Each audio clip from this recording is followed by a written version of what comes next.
Making French and flat fell seams. A French seam is a seam within a seam, enclosing all raw edges. It is appropriate to use on sheer or lightweight fabrics. To make a French seam, place wrong sides of the fabric together. A French seam consists of two seams, and the first stitching will be on the right side of the garment.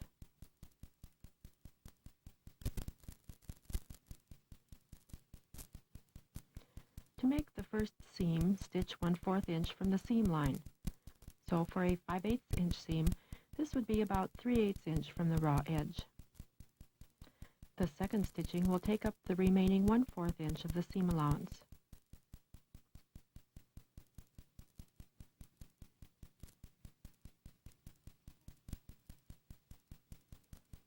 To help in turning the seam, first press the seam open. Then press the seam allowance to one side.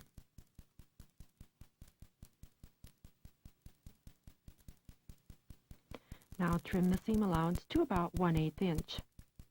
It should be narrow enough so that the second stitching will completely enclose the seam allowance.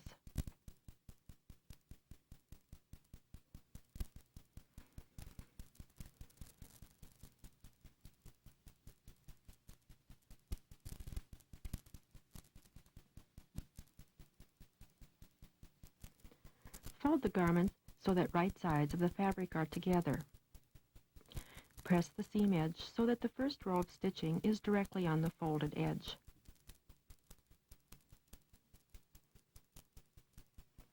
Then pin the two layers together.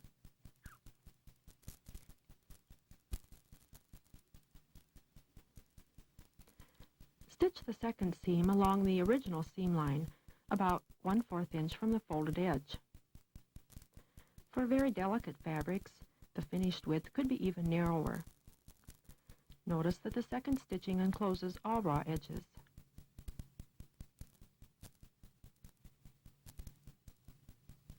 From the right side, the seam looks like a plain seam. The finished width of the seam is about 1/4 inch. The seam can usually be pressed in either direction. The French seam works best on straight seams and would be difficult to use on curved seams.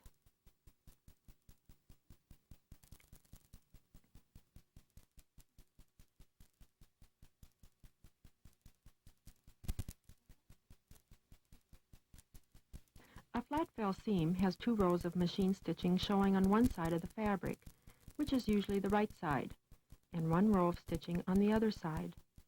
The seam encloses all raw edges, so raveling is not a problem.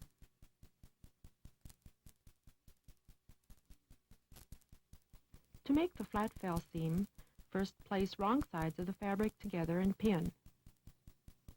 This seam will have the two rows of machine stitching on the right side of the fabric. Place right sides of the fabric together if you want the two rows of stitching to appear on the inside of the garment.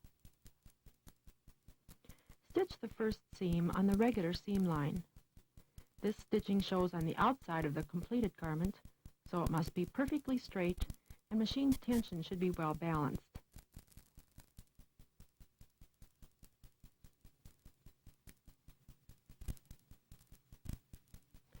First press the seam open and then press the seam allowance to one side. Side seams are usually pressed to the back and shoulder seams toward the front.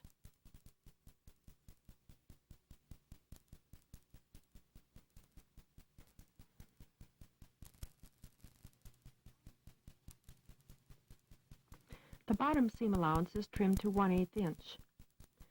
Trim the upper seam allowance to 1/2 inch. In most cases, you will be cutting off just 1/8 inch. To form the flat fell seam, turn under the upper edge 1/4 inch, which would be half the width of the seam allowance. Then carefully press the folded edge, keeping the width uniform, since the seam allowance and the machine stitching are on the right side of the fabric.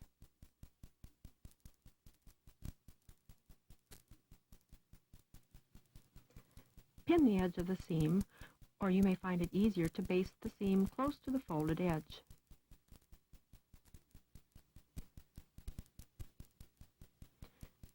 To complete the seam, stitch about 1/16 inch from the folded edge. The stitching may be done in matching or contrasting thread, depending on the effect desired. You may use a regular stitch length or a longer stitch length for a more decorative effect.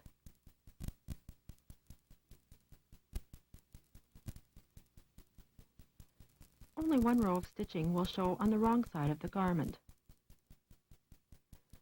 On the right side, 2 rows of stitching about 1/4 inch apart are visible. The flat fell seam is a very durable seam appropriate for sportswear and many children's play clothes.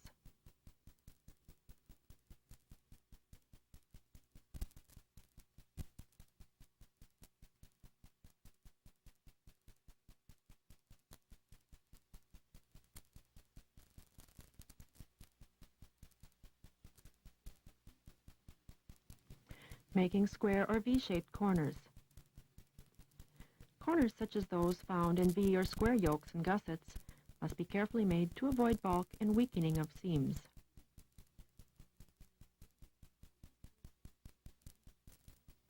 To prevent stretching and to strengthen the seam line, stitch for about 1 inch on each side of the point of the V on the garment piece that has the inside corner.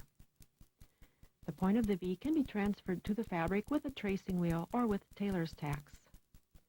Use a shortened stitch length of about 15 stitches per inch and stitch close to the seam line. Clip into the inside corner through the seam allowance to within a thread of the stay stitching. This must be done before pinning the 2 layers together.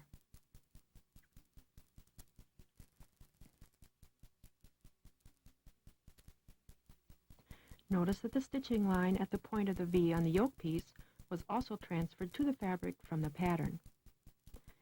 Pin the right sides of the 2 pieces together with a stitched corner facing you. Make sure that the markings for the location of the corner match. If you place pins parallel to and directly on the stitching line, you can examine the seam from the right side before actually stitching.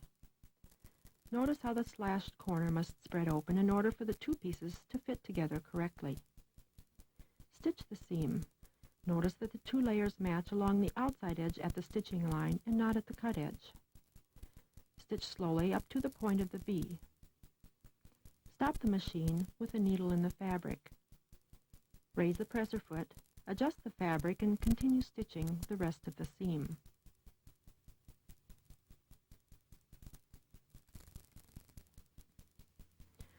First press the yoke seam open, and then press the seam allowances toward the yoke.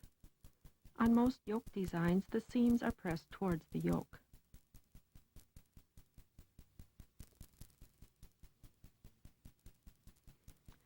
Layer the seam allowances.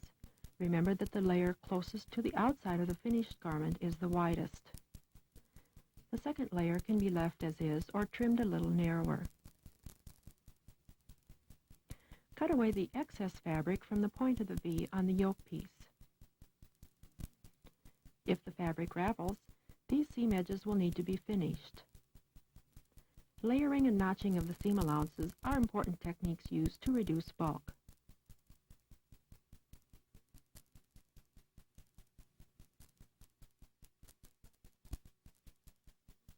If the fabric ravels badly, the inside corner may need to be reinforced with a small piece of fusible interfacing before stay stitching. Use recommended pressing procedures to fuse the interfacing to the wrong side of the piece with the inside corner.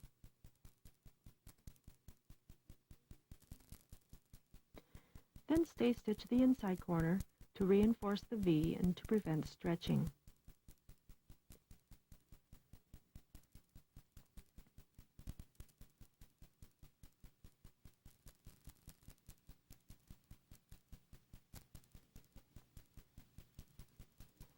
Slash to the stitching line at the corner to within a thread of the stay stitching.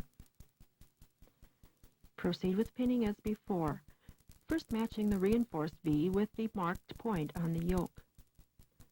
Place pins parallel to and directly on the seam line. Be sure the seam edges are even when pinning the seam.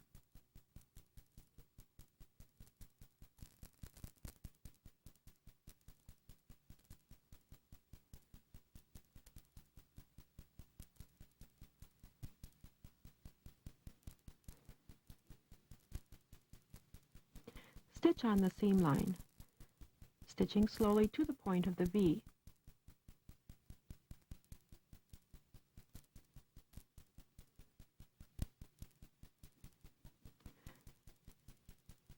Stop with the needle in the fabric. Pivot the material and continue stitching the rest of the seam.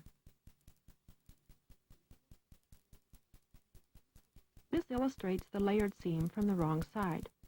Notice that the seam allowances are usually pressed toward the yoke. From the right side, the yoke seam should form a sharp corner at the point of the V. There should be no excess fabric along the seam line or any puckering at the point of the yoke. This seam could also be top-stitched for a more decorative effect.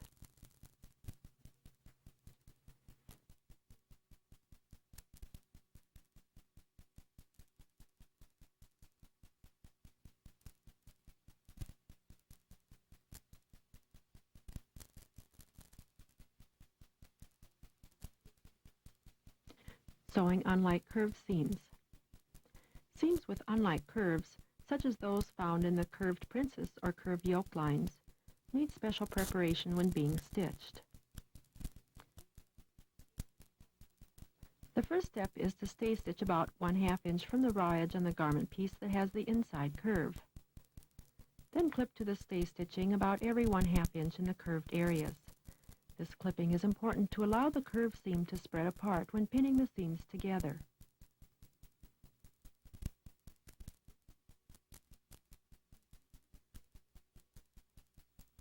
With a stay-stitched layer on top, pin the two garment pieces together, first matching the notches. Continue pinning the seam allowance together, checking that the cut edges are always even. Notice how the seam allowance of the inside curve must spread when the two layers are being pinned together. At the end of the seam, the two garment pieces should be even at the stitching line, not at the cut edge. Stitch the seam using the stay stitching as a sewing guide. Notice that the second row of stitching is just a little deeper than the stay stitching, so the stay stitching should not show when the stitching is completed.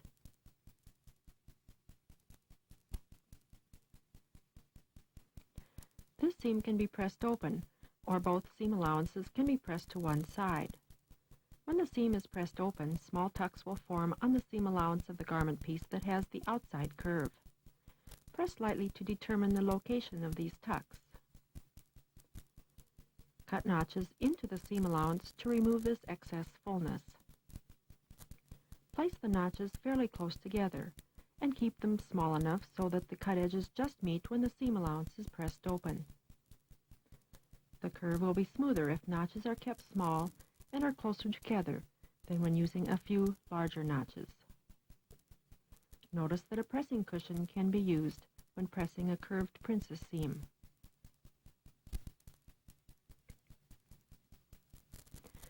A second method of pressing a curved princess seam is to press the seam allowance towards the center.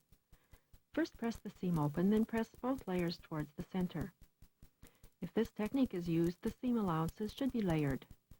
Remember, the layer closest to the outside of the garment is left the widest. If the fabric ravels, this edge will need to be finished. A curved princess seam should be flat and smooth. There should be no puckering along the seam line. The seam may be top-stitched for a more decorative effect.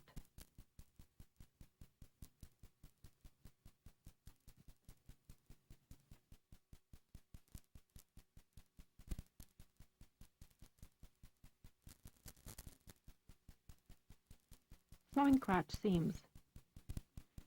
Crotch seams should be sewn as a continuous seam through the front and back. This eliminates the need for clipping, which weakens a seam. This method requires less manipulation and allows for easier fitting adjustments to be made at the side seams. Stitch the inseams of the pants front and back together. Press seams open. Pin the crotch seam, matching the right sides of back and front garment sections. Match the inseams and notches. Pin the entire seam together.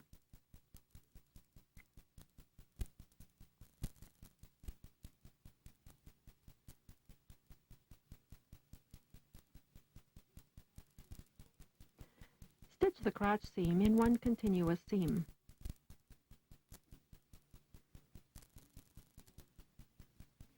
Reinforce the lower crotch curve between the notches with a second row of straight or zigzag stitching.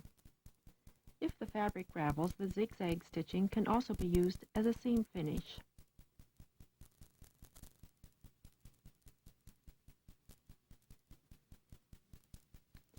Trim the seam allowance in the curved area to about 3/8 inch, or trim close to the zigzag stitching.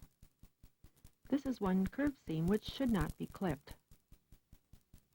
The seam allowance above the curve will be pressed open, and these seam edges also should be finished.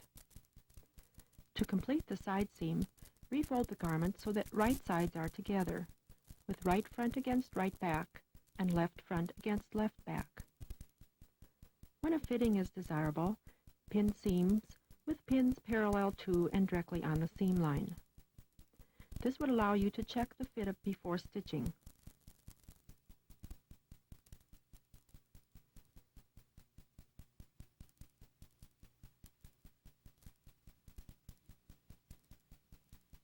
Stitch the side seams, then press seams open.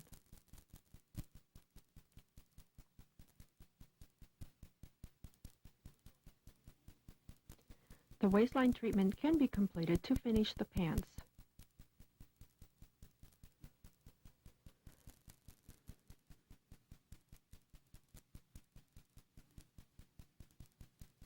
When this technique is used, it would be difficult to fit the pants before the stitching is completed. The inseam and side seam of each pant leg have been stitched and seams have been pressed open. Turn one leg section right side out and slide inside the other leg section. Notice that right sides of the garment pieces are together. Pin the crotch seam together, first matching the inseam and the notches. You will be pinning the back sections together and the front sections together. Stitch the crotch seam in one continuous seam.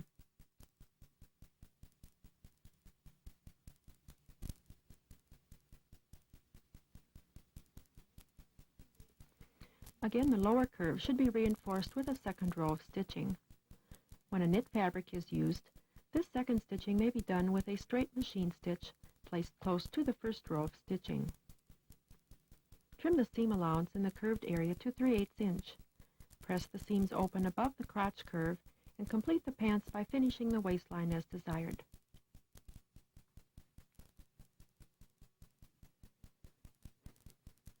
This method is often followed when there is a center front or center back opening. Stitch the lower part of the crotch seam on the section where the zipper placket is located. Start the stitching 1 1/2 inches from the inseam and stop at the end of the placket opening. This is usually a 5/8 inch seam.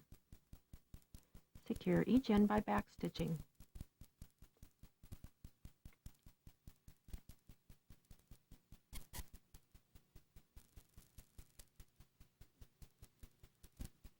Reinforce this area with a second row of stitching, which is usually placed next to the first row.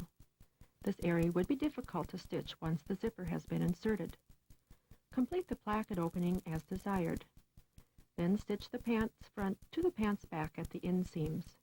Press seams open. Complete the crotch seam by pinning the remaining portion of the seam together, first matching the inseams and then the notches.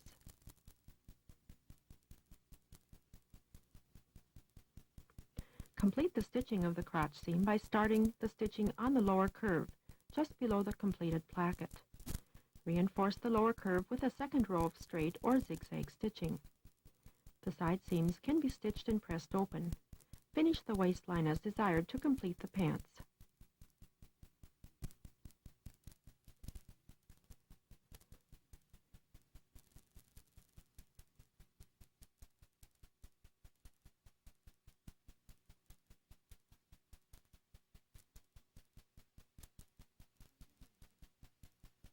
Preparing a hem.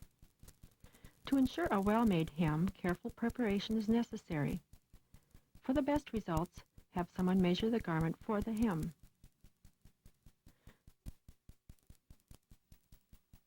Put the garment on, adding a belt if that is part of the design. Wear shoes with heels the appropriate height. Determine the distance from the hemline to the floor and have someone else mark the hem using a yardstick or a hem marker for measuring. If possible, have that person work around you. Place pins about every 3 or 4 inches around the garment. Then measure a second time to check accuracy of the pinning.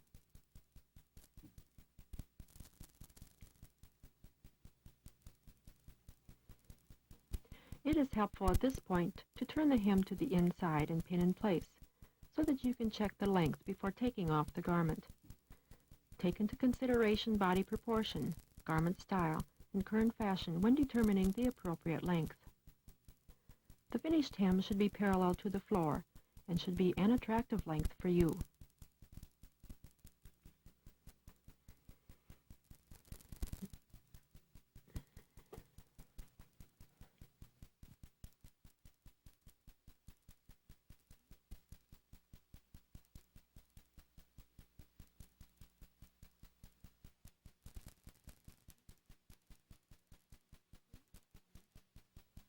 Remove the garment and fold the hem along the marked line, placing a row of pins just above the fold line. It is important to work on a broad surface in order to check the curvature of the hem. Match hem seam lines to the garment seam lines and adjust fullness evenly. Remove the pins that mark the fold line. Press lightly along the fold line, being careful not to press over any pins. Continue this procedure around the entire garment.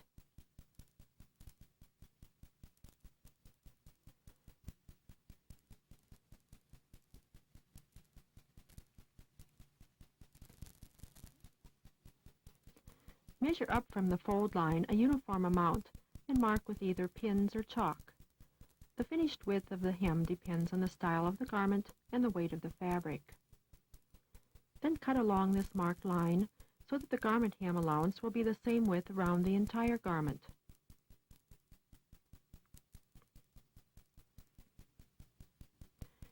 It is important to reduce bulk at seam allowances, so layer the seam inside the hem by cutting the seam allowance diagonally from the hem edge to the fold line.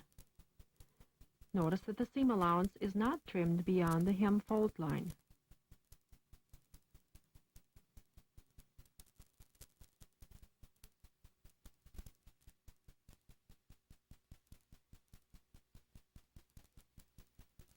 When the edge of the hem is wider than the skirt, the excess fullness should be eased. To do this, place a row of machine stitching about 1/8 inch from the cut edge of the hem. Drop the thread on the wrong side of the hem by pulling the lower thread at regular intervals along the hem edge, drawing up the excess fabric. Distribute the fullness evenly so that the hem fits the garment without distorting the hemline.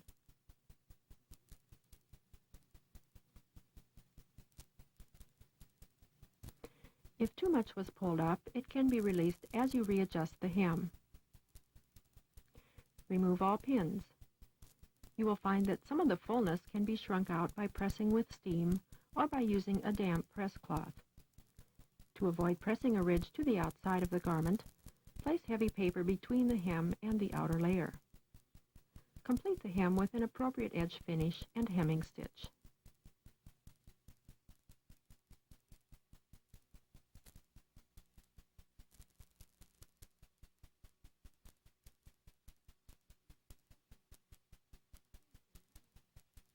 Finishing a hem. No one edge finish is suitable for all hems. The fabric used and the garment style are the main considerations in determining which finish is appropriate. Tape or lace can be applied to the raw edge of fabric that ravels.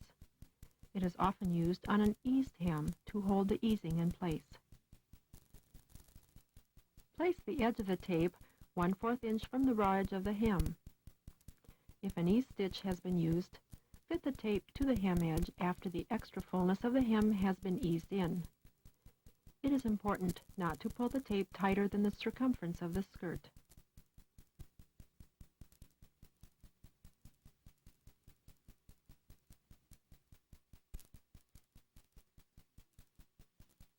Machine stitch the tape to the hem.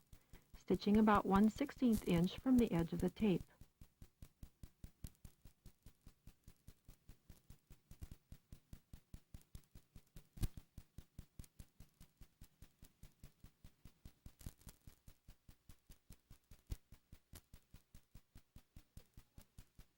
Be sure that the cut end of the tape is folded under where the tape is joined, and then pin the hem in place.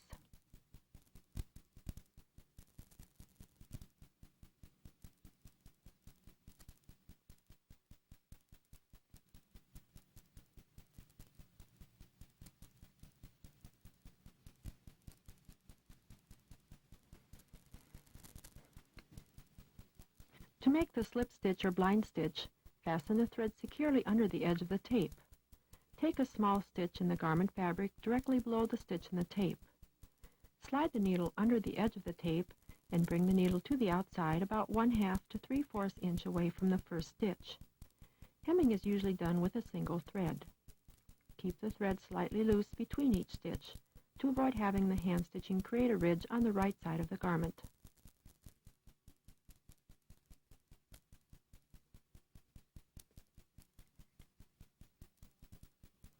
If the raw edge does not ravel excessively, the edge can be finished with either straight or zigzag machine stitching. Be sure that the seams have been trimmed before stitching the edge. When zigzagging, position the stitching as close to the hem edge as possible.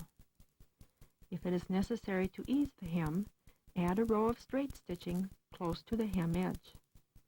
Zigzagging can be used as a finish on most medium to heavyweight fabrics. The straight stitch would be used on fabrics that ravel only slightly, such as wool or wool blends. The zigzag stitch should be on the very edge of the hem to prevent the fabric from raveling.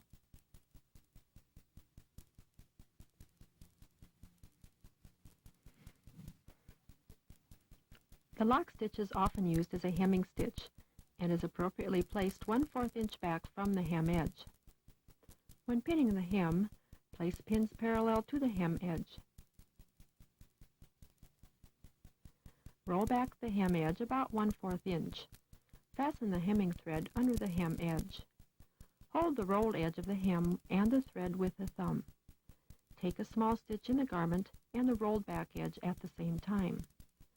Pull up the excess thread but leave the stitches slightly loose. A tight stitch will cause a ridge to show on the right side. Space stitches about 1/2 to 3/4 inch apart. When taking the stitch in the garment, pick up only one thread so that the stitches will not show on the right side. A single thread is usually used when hemming a garment. To prevent a ridge from being pressed to the right side of the garment, place a piece of heavy paper under the edge of the hem. Press carefully using an up and down pressing motion. The lock stitch is a durable hemming stitch, and if done correctly, should be invisible from the right side of the garment.